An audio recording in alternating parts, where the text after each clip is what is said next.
It's a pleasure to be back to introduce Danielle Renov. Danielle is a dear friend of mine. We both live in Israel and we live parallel lives in different cities in Israel. Danielle is a habitué of the Machane Yehuda market in Jerusalem, and I am a Shukah Carmel girl in Tel Aviv, and we have taken each other around and eaten together. And I just think that, you know, Danielle is the perfect person to do a COVID era class or talk, because her infectious love of food just jumps off the screen. If you follow her on Instagram, you see her passion for food and family and Jewish life that is applicable to all of us, regardless of our religious level or how much we love food or cook or eat.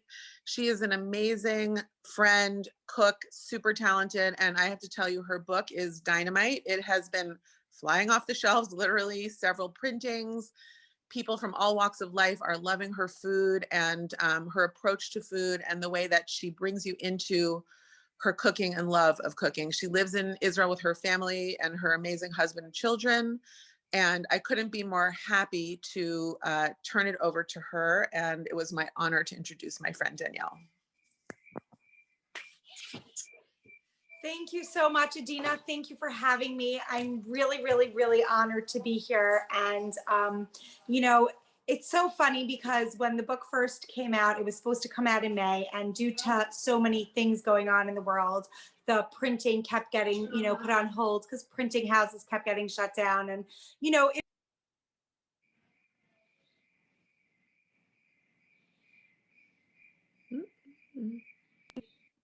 Sorry, can you hear me? Okay, it was a bit stressful and I didn't understand why all this was happening. And I really wanted to go on book tour and get to meet people and, you know, see people face to face. And now we're, you know, 3.5 months post the book coming out.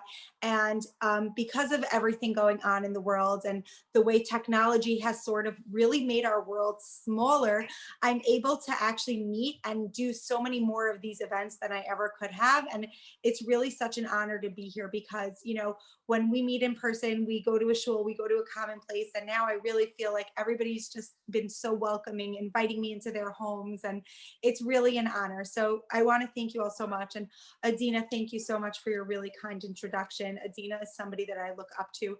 I mean, as a cook for sure. And as a human being, even more so. You're just so kind always and generous. And with your advice and love and warmth. And I'm really honored by the introduction and to be here today. So thank you so much. You know, it's really interesting to write a cookbook. It's a really, it's a process really, right? Because writing the recipe is only one little bit, okay? Because you have a food, you want to develop a recipe, you have an idea, you go, you get the recipe right, it's a bunch of ingredients, you figure it out. It's more of a mathematical science, you know, you have to figure out measurements, the flavor, the taste, all of those things have to come together. And that's just not the end of it when you write a cookbook. You know, you have to write the little bits of pieces and information. And throughout that writing, I really was able to see what a need for myself there was to put myself in the recipes and to put myself into this book and to tell sort of my life story through this book. And that's why it's so meaningful to me because yes, there are so many recipes. There's over 254 recipes in this book because I'm not so great at decisions. So I just put them all in. But also, you know, I feel like if you're willing to go out and spend the money on my book, I really wanted to give you the most for your money. But throughout that process of writing all these recipes and learning about myself and putting my life story in this book, I really discovered, you know, how central food was to my life from the very beginning. I was born in New York. I grew up in Long Island in the 5 towns. I don't know if any of you are from there, know what that is, or know people from there. I'm sure we could, you know, Jewish geography this up. But that's where I'm from originally. My father was actually also grew up in the 5 towns. He was born in the Bronx. His mother as well was born in the Bronx. And his father is a survivor from Bendine, Poland. He came to America. He has actually a very interesting story, more interesting than mine, really, my grandfather. He was a real survivor in every sense of the word. He was taken very early because he was from Bendine, Poland, survived the war, and after the war, took a very untraditional route, did not get married in the DP camps, did not get married in Europe. He did not want to marry a survivor. He wanted to marry somebody who didn't go through what he went through. He did not want those traumas as a part of his life. So he actually he couldn't get into America. His brother and sister both remarried. People both got married to, well, his sister got remarried and his brother got married to people in the DP camps and came to America with their spouses. And my father had to go to Canada and build railroad tracks. And long story short, my grandmother from the Bronx was on a train ride to visit her sick aunt in Toronto. And this guy sitting next to her, who happened to have been my grandfather's second cousin, who also survived the war, was going to visit my grandfather and says, hey, you know, I got a guy for you. You're a girl, he's a guy. Maybe you should get to know each other, with his thick, you know, Polish accent. And okay, my grandmother kind of says, okay. Turns out they lived right next door to each other. Long story short, they got married, lived in New York. It was really incredible.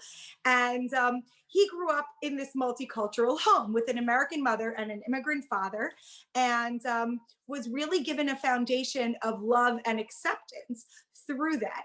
Clearly, his mother was a very loving, very warm, gentle person, you know, because obviously, you know, living with somebody that survived the traumas of the war was, I imagine, not easy, but they learned to love and adapt to one another. And then fast forward to my father going to get married, and my father married an immigrant as well.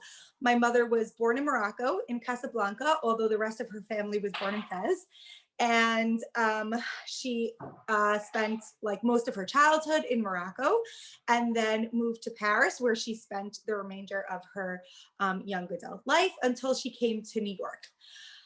Now, my parents got married, and there were so many cultures already infused within them. My father was, you know, half Eastern European, half American. My mother is fully super duper Moroccan, and like two separate cultures that just completely, you know, just don't mesh like in any way.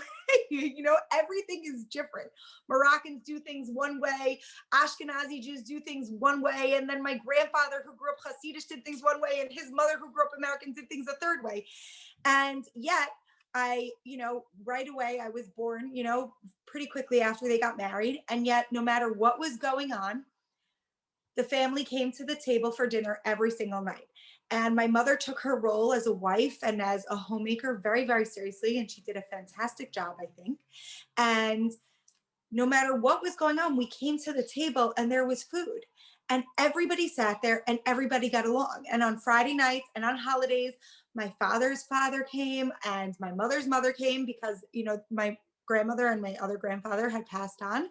And they came to the table, and my grandmother barely spoke English and my grandfather didn't speak, you know, French or Moroccan Arabic. And yet everybody conversed through the food, through the experience of sharing food, of breaking bread together.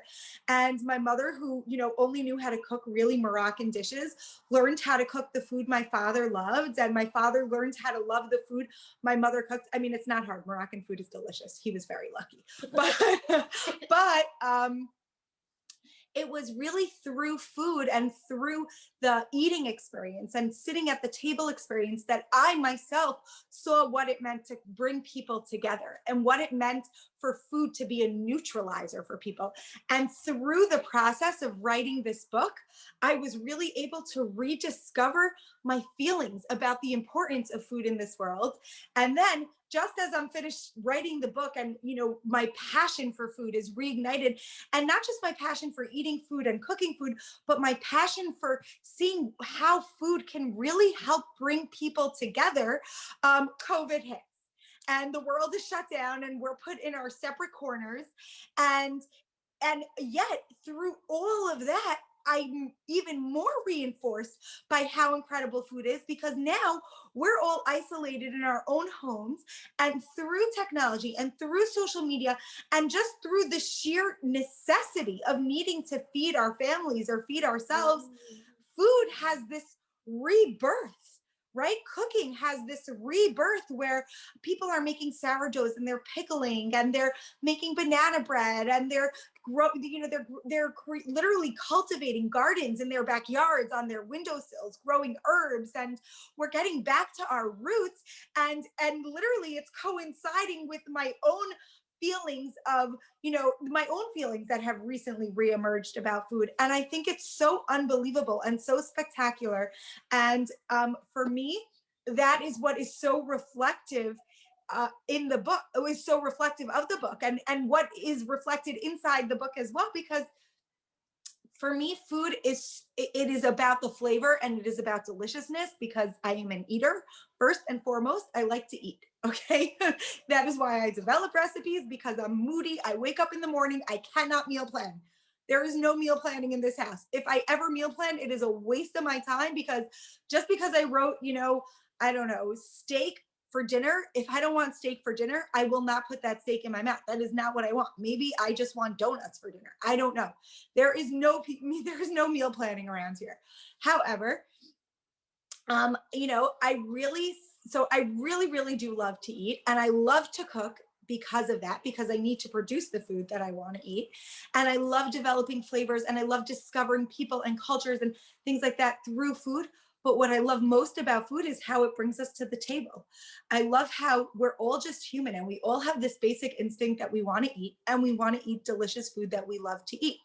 And that's really what this book is about for me. It's about the best version of each recipe. So there's Moroccan recipes, and there's Ashkenaz recipes, and there's, the really quick, easy dinners that you can throw together for 10 minutes when you forgot to defrost something.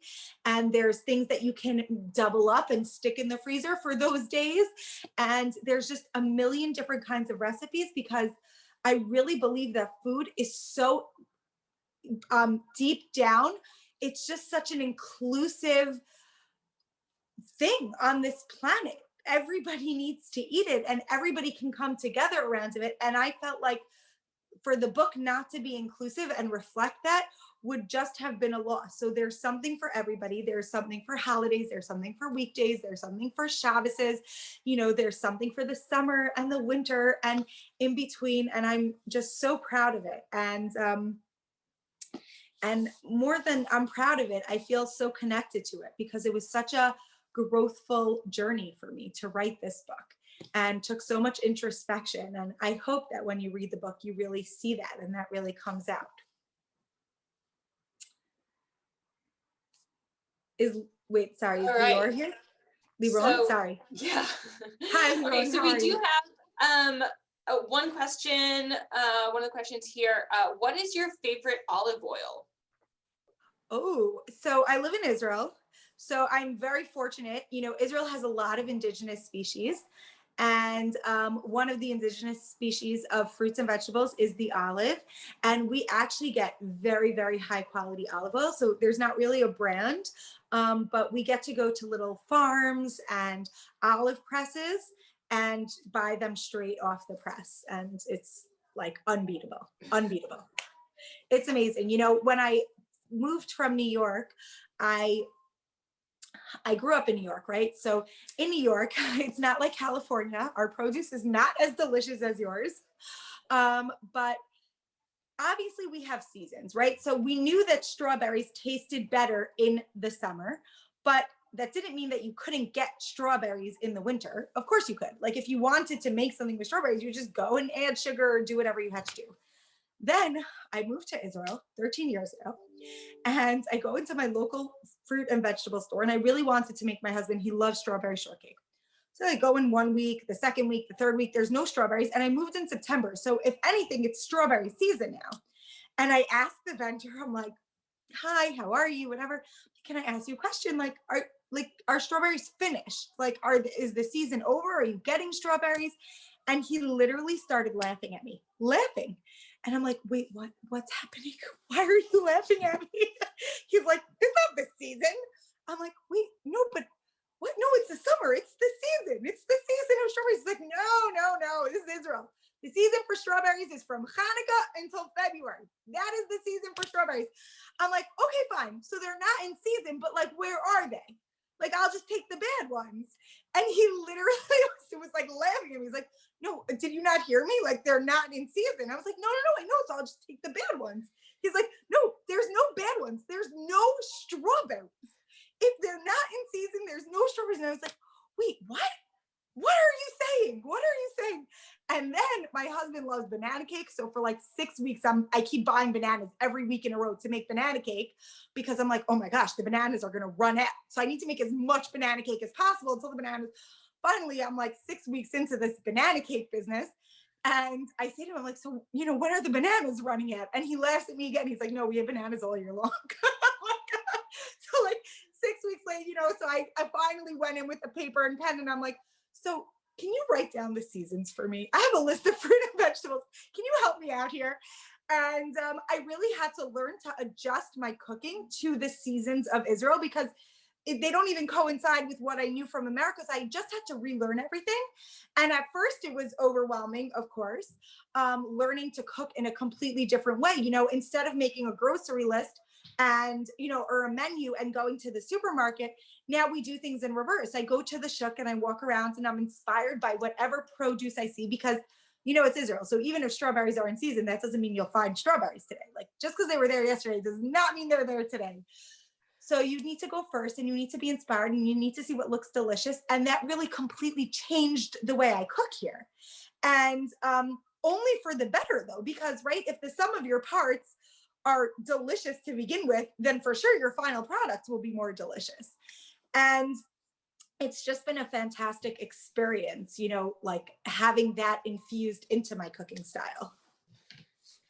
So I can definitely relate to that. Growing up in Israel, I actually just moved here about 5-6 years ago. So I definitely know, we were visited in the US in the summers vacations and go like blueberry picking and blackberry and raspberry picking and stuff.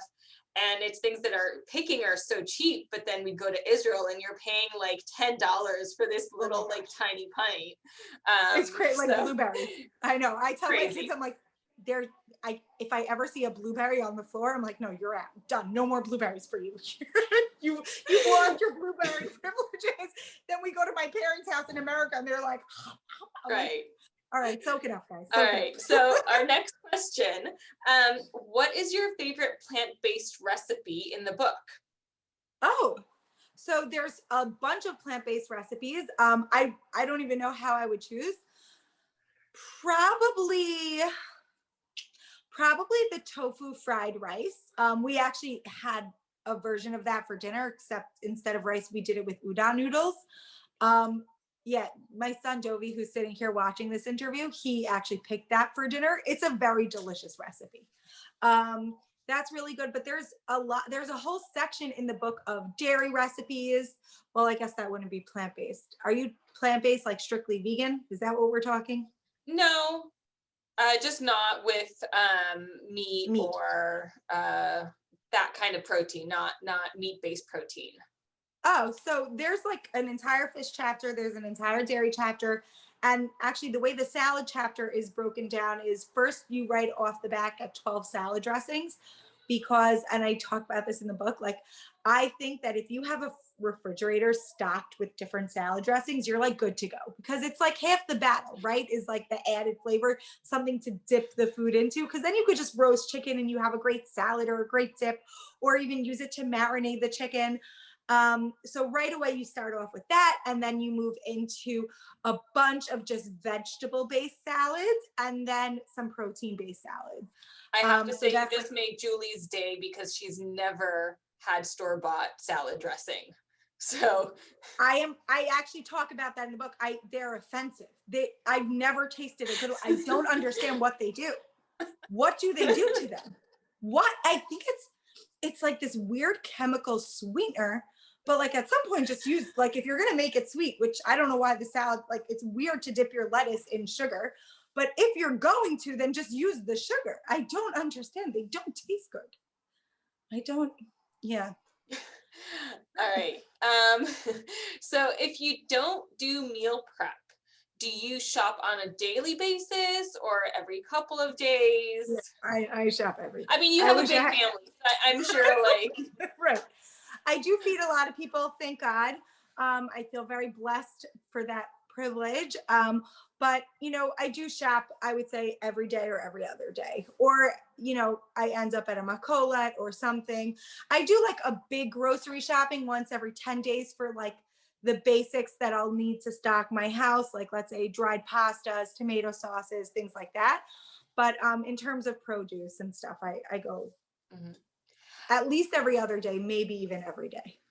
All right. And for those of you that don't understand Macolet, it's basically like a small grocery store. Like it's just a small neighborhood shop that will have like a the bodega. basics of everything, but just a few things of each thing. Okay, so here's a question, and then are your recipes mostly Moroccan, Ashkenazi, or some combination? And just going through your book, I did notice there's a lot of Asian recipes. So to answer that question, I also wanted to know myself, where did all that Asian influence come from? Well, I'm Jewish and I'm from New York, so we like Chinese food. Chinese for Christmas. Yes. And every single Sunday night. Okay. So there is a lot of... I'm just a flavor addict. Like I really love really strong, bold flavors. I love acidity. So I love anything citrusy, vinegary. I really like to infuse a lot of wine, like include a lot of wine in my recipes because I love the way the acidity really balances the flavor of a dish. And Asian food is so whole and well-rounded in its flavor profile. It really does hit every part of your tongue. So I think that's why I'm so in love with Asian food. But also, there's not really a lot of mixed recipes. Like anything that's Asian is Asian, Moroccan is Moroccan, Ashkenaz is Ashkenaz. And that was important to me on a personal level, because I don't want to change my grandmother's recipes. I want to honor them. And of course, sometimes honoring them means adapting them to the ingredients where I live, because I think if my Moroccan grandmother didn't live near, let's say, a tangerine tree, she wouldn't have used a tangerine. She would have used a lemon or something like that, even like if you take Moroccan fish, which is so regional, there's not one right or wrong for Moroccan fish. If you lived in the north of Morocco, maybe you put carrots in your Moroccan fish. If you lived in Fez, you definitely did not put carrots in your Moroccan fish. But there's no right or wrong. It's just about what they had access to and where they were. And I wanted to honor the recipe in that way, but not by not by fusing it with another culture, just by letting it shine for what it was. Okay. So for someone who's never cooked Moroccan, is there a specific recipe you would recommend to start with? Oh, Moroccan food is really actually, I think, very special, not only because of its flavor profiles, which actually are very approachable, I think, for the Ashkenazi palate. Obviously, like some of them can be very spicy, but you can just tone down the spice level. But what's so amazing about Moroccan food is that through the hundreds of years that Moroccan women were cooking food, they actually intuitively incorporated really incredible cooking technique into their food to get the end result.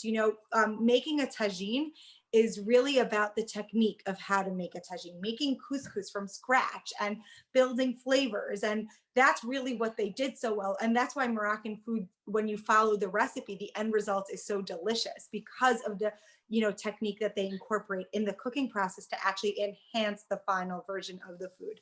So I would say, I can't pick for you because I don't know what flavor profile is for you. Maybe you like turmeric more, maybe you like cumin more. I would say pick any recipe that speaks to you, but really take your time to read the recipe. And by the way, you can look at a few different versions of that recipe. You can Google it and find it online and compare and look and see what works for you and really read through the technique. And that would be the best place for you to start. Okay. So knowing that seasonality is so important in Israel, combining to that, do you have a favorite time of year to cook, a specific season? Oh, so I have two, actually. Yeah. My son's just said limes. I really love limes. It's I'm sad when limes leave. I would say the month of June is like a really fantastic month in Israel. By July it gets very, very hot here, and actually that kind of like really intense heat is not so great for like our lettuces and greens, and even the watermelons start to become a little bit mealy and mushy. But June, everything is like perfect. The fruit is perfect. The vegetables are perfect. Everything is just at its peak and really flavorful, and we're just starting to get limes, so it like all comes together. But at that time of year, we're also really lacking in the citrus department. And citrus is, wonderful and delicious. And there's no grapefruits, no oranges. And if you find they're like, the oranges are sour and the grapefruits are tiny and dry inside. Like, it's nothing you should be eating. So there is also like the month of January where we have strawberries and oranges and rhubarb and grapefruit, and it's like, and like, cruciferous greens, and we get broccoli, and everything is like really, really just super duper colorful and delicious and flavorful. And that's really a nice time of year also. So I really can't choose, because like I want them both all the time, really. From experience, when my mom sees rhubarb in the store, she buys it. She can only find it like 1 or 2 weeks a year, and that's it. And then it's gone. And then it's gone. It Like, disappears. you can't even test a recipe with rhubarb, because like to test a recipe, you need to make it multiple times. That means that it would need to be in the country for long enough to like achieve that goal. And the rhubarb here though, when it's in season, it's unlike anywhere. It's so delicious and flavorful. Yeah. All right. So next question. Are your kids adventurous eaters, or do they always want crispy chicken fingers? They definitely like crispy chicken fingers. They're really both. They're, really kids. Like, they love Wacky Mac and crispy chicken fingers and hamburgers and hot dogs. But they are adventurous eaters. I actually have a whole like an hour and a half, I think, live on my Instagram, how I got my kids to eat. We did a lot of hands-on activities that were centered around food. Like, my kids are saying them right now, like kitchen destinations, where Olympics, where we pick a country, and every night of that week we learn different facts about that country, and we talk about it, and we talk about the clothing and the politics and the agriculture and the topography, and we learn all different things. And then the final night, on Thursday night of that country, we cook a food indigenous to that culture. And that was like the first way I got them to open up. And then, of course, bringing them into the kitchen to pick recipes and cook with me, and really just make the food really approachable for them. And over time, they did become, quite adventurous. And I also feel blessed for that, because I do not think I can make crispy chicken fingers every night. Thank God. All right. So how often do you shop at the shuk? Like once or twice a week. It is my grocery store. When I moved to Israel about 14 years ago, there were no big box grocery stores at all, actually. Now we have Osherad or Rami Levy, which could be compared to Costco, although they're not the same, but that is what they're going for. But we didn't have anything like that. We had a small neighborhood supermarket. And we had makolets, and then we had the shuk, where you have this open air market, which is really unbelievable, and every vendor has a private stall, and most stalls are passed down from grandfather to son, father son. And it's like a constant farmers market, except instead of buying from the farmer directly, the farmers bring them to the shuk and you purchase from the shuk. But the farmers, a lot of these farmers, their grandfathers had a relationship with the stall owners' grandfathers. And it's incredible. So, I go definitely once or twice a week, but not just to shop. It's like sort of like where I go to like release my mental energy. I love to just wander around. Every single type of person is represented there. I have relationships and friends that are, vendors now. And I love to be in that environment. So I go as much as I can, basically. All right. So in your recipes, when you use wine, what kind of substitute can you use for the wine? So I do get that question a lot. There are times where you can substitute, and there are times where you should just leave it out. I think you can always do a little bit of vinegar, but if a recipe calls for half a cup of wine, you're not going to substitute with half a cup of vinegar. You're going to use maybe a tablespoon of vinegar and taste it and see. You're just looking for that little bit of acidity usually to cut through a fat or a heat or something like that. So you're going to want to add very, very little bit, maybe like a white wine vinegar or champagne vinegar or a rice wine vinegar or even a red wine vinegar. Nothing with like a unique flavor profile like a balsamic vinegar, but something like that, and just a little bit of it at a time, to make sure that you don't overdo it. Okay. And here is it's a double question. So the first part is, who are your influencers?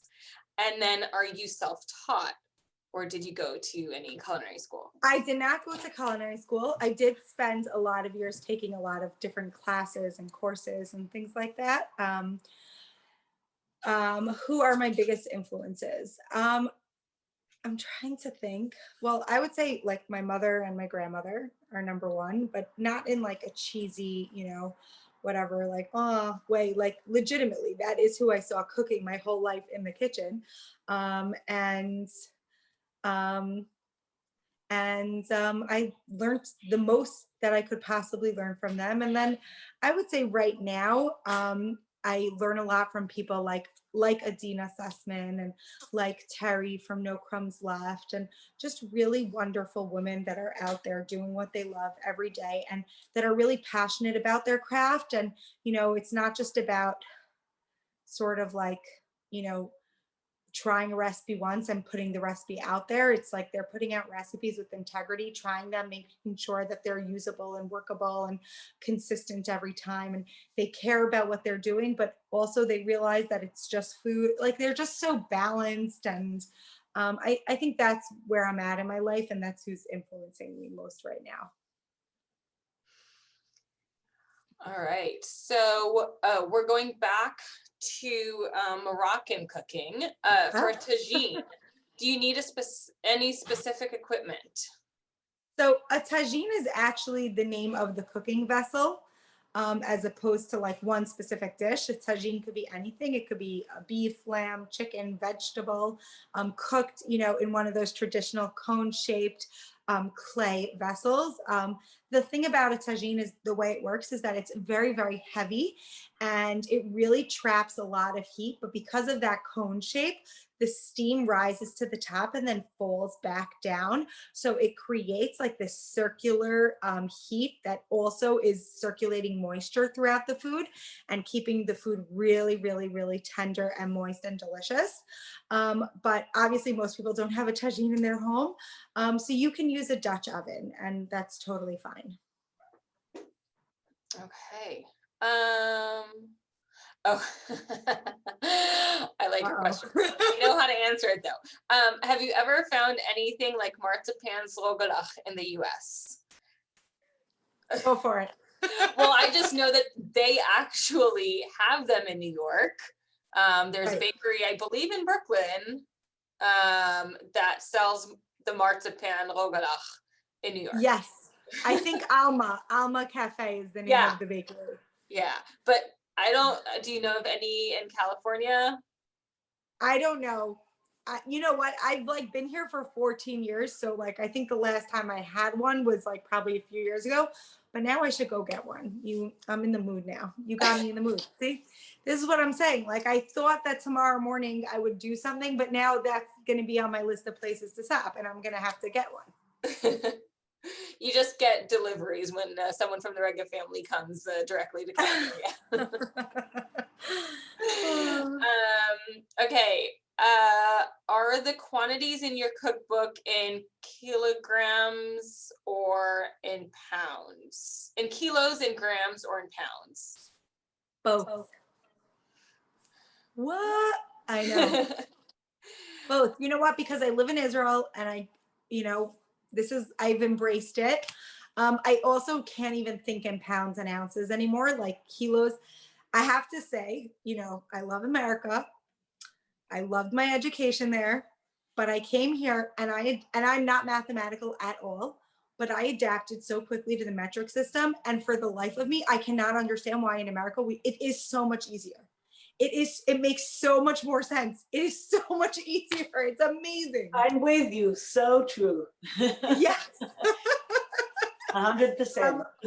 But I didn't want to, alienate anybody. Like I said throughout the book, the recognition of how inclusive food is just by the nature of what it is really became so apparent. And I wanted to make sure that anybody could use this book wherever they live. So there is both kilos and ounces and pounds and whatever you need. Right. Fahrenheit, Celsius, it's all there. Which is great, because Fahrenheit and Celsius, that is always like a problem. You always have to look it up to find out what your oven temperature actually needs to be at. It's true. Okay, so what do you think about these special appliances that they have nowadays, like the Instapot? I don't have an Instapot, so that's what I think about it. You know what? Just counter space is limited. I will tell you, I did buy myself a rice cooker this month. It's a special rice cooker. It's called a Pars rice cooker. It makes a Persian tahdig rice in the rice cooker. I actually heard about it from Persian friends, and it's amazing. And it was worth it because tahdig is like that, it's like a rice cake with like a crispy outside rice layer, but the inside rice is like perfectly cooked and not mushy or sticky at all. And it was a worthy investment, I must say. It is sitting on my counter, which I don't love, but it was worth it because tahdig is delicious. But something like the Instapot, I don't know. I have pots, so I don't need it to cook faster. I could just be like a little bit more prepared and get the job done. So it doesn't feel as necessary. Okay. I do love my food processor. I will say that. I am a food processor lover. So. Okay. I have a question here. Is there a list of corrections for the cookbook? It is, and it is on my website. Thank God, we were very fortunate because, well, basically when the book got sent to printing, it got sent to be printed in February. And obviously the world shut down and every printing house kept closing on us. So we would send the book close, and it was just a chaotic time. And actually the third to last manuscript got sent to the printer, the final printer, by accident. And we literally were in like different countries looking for printers. And so there are a few corrections that needed, I think it's like 6 or 7. Not all that affect recipes, just whatever, it bothered me, but they're on the website. So if you pre-ordered the book or got, the first edition book, then you would need to access those corrections. Okay.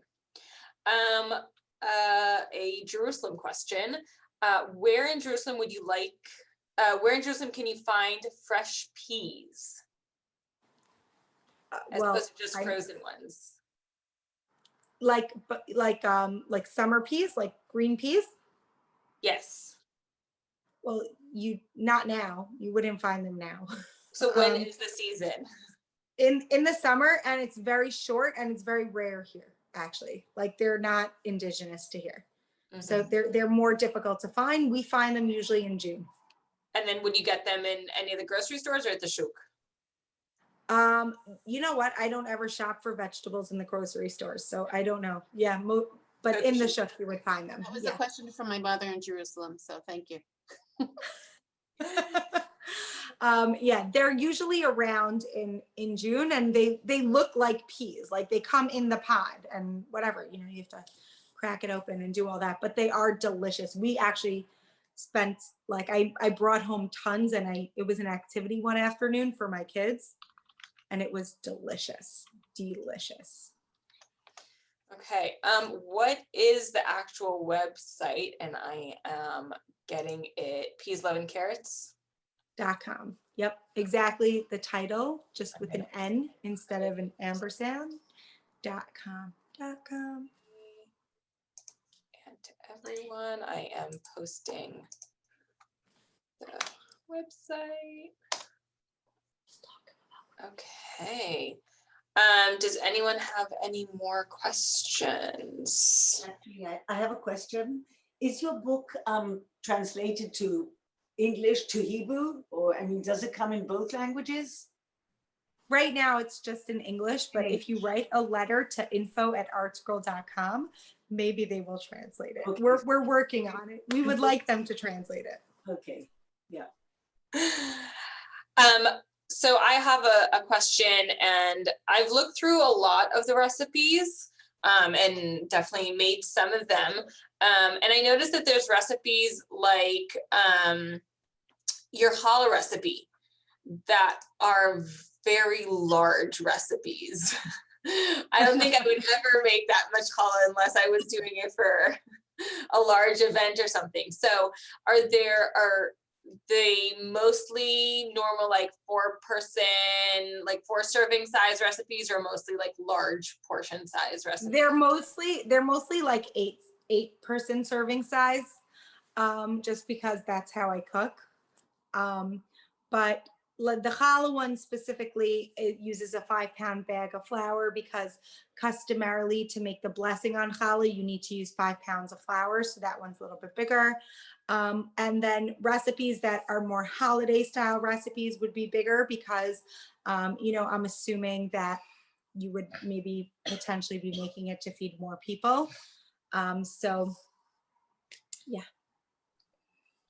Okay. I do have a question here where specifically on the website are the corrections, which I'm trying to get to. I have a question. Yeah, go ahead. It seems to me that there are so many new cookbooks, especially among Israelis. I'm wondering if there's a healthy sense of competition among all the new cookbook authors, or if it's not, if it's really competitive. And I'm wondering if you're finding, I don't know if you have a way to know this, who's buying your cookbook? Are they Americans, Israelis, Moroccan, Ashkenazim, Mizrahim? I'm wondering if, frankly, if there are too many cookbooks. I mean, in the old days, people just passed down recipes word of mouth, but now it's a huge industry. And are you saturated? Is it too much? I don't know. You know what? My cookbook has only been on the market for 3 months. We, thank God, sold over 50,000 copies. And I feel very blessed and fortunate to have sold so many. My husband told me many years ago an amazing analogy. It was about a shop owner in New Jersey that had a hardware store, and his neighbor a few doors down owned a hardware store in the neighboring town, and the neighbor's hardware store was a huge success. Everything he did, brought him success. He made a sale, he made a discount, he renovated, he got a new door, he reformatted the store. So everything the neighbor did, he did. If the neighbor made a sale, he made a sale. If the neighbor renovated, he renovated. If the neighbor, reorganized his shelves, he reorganized his shelves. And year after year, he just wasn't profitable at all. And he was just failing and failing and failing. And, after many years, he went to his mentor and he was telling him, I don't understand. Everything he does, I do the exact same things as him. Why am I not successful? Like, why is he so successful? And why is my store a failure? And the mentor looked at him and was like, what do you mean? Of course he's successful. He's running one business. You're running 2 businesses. You're so busy. You're focused on what you're doing and what he's doing. He's just focused on what he's doing. He has much more time to spend on his store and getting things done.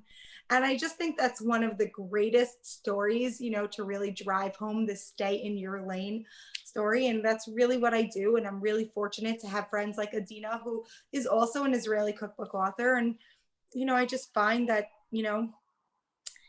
a fire can light a million flames and never be extinguished. And there's never any harm in helping and being generous with your advice or a friendship or anything, no matter how similar your industry is. And I've really only felt that. So I don't know. I just try to stay in my lane and just be kind to everybody around me.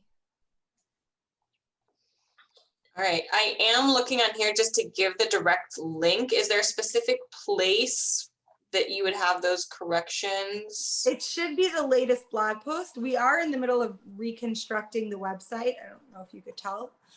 So it might have just, I have to get back on there and check it out. All right, so you can check that out in a little bit. Okay.